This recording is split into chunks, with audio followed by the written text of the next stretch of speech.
I'm Jordan Schiff, and this is the informative speech. The British Prime Minister Winston Churchill said, "We make a living by what we get, but we make a life by what we give." Contrary to popular belief, there are four seasons for giving, and while the Salvation Army's kettles and bells is a Pavlovian response for some to pull out their wallets, the motivation for our generation, millennials, who were born approximately between 1981 and 97, is to understand both the donor and receiver sides. Millennials are a prime generation willing and wanting to do good action into causes and issues they care about, says Derek Feldman, founder of Achieve, a data-driven website on millennials and nonprofits. As children, many religions, including mine, teach that one must give to charity.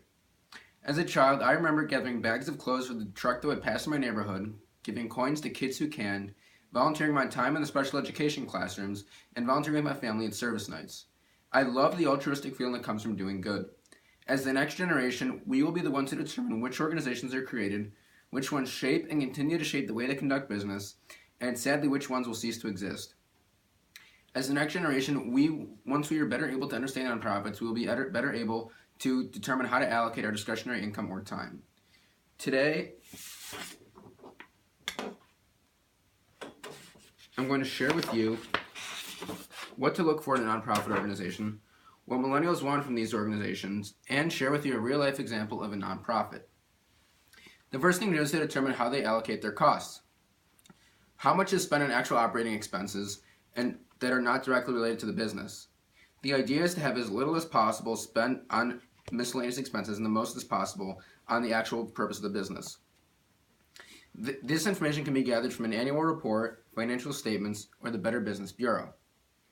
The next thing to do is to determine what type of business is it. Is it local, religious, nonprofit? John Hawthorne, a writer for The Sentiment, said that millennials are focused on the digital age. Everything they do is geared around technology. Millennials like to share their info with friends. They care about the results more than the institutions.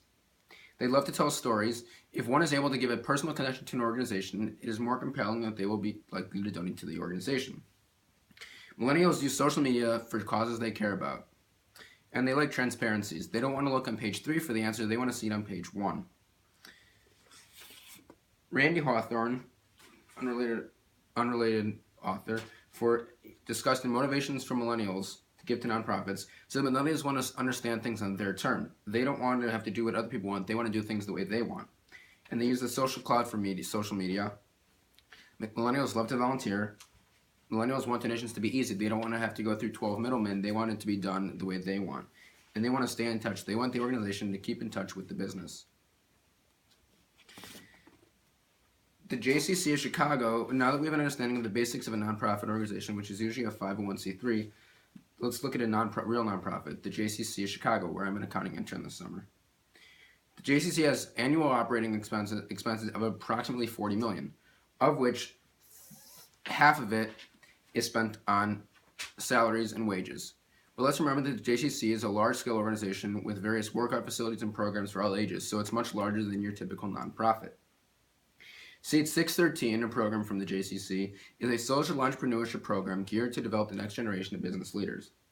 You have plenty of days to volunteer at the JCC in various programs that range from early childhood up through adulthood, and the JCC has various satellite facilities throughout the Chicago area as well as other major cities.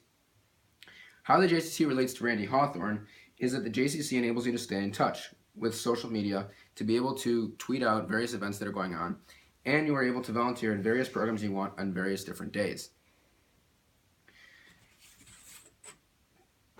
Today I've shared with you the basics of a nonprofit organization, what millennials want, and shared with you a real-life example of a nonprofit.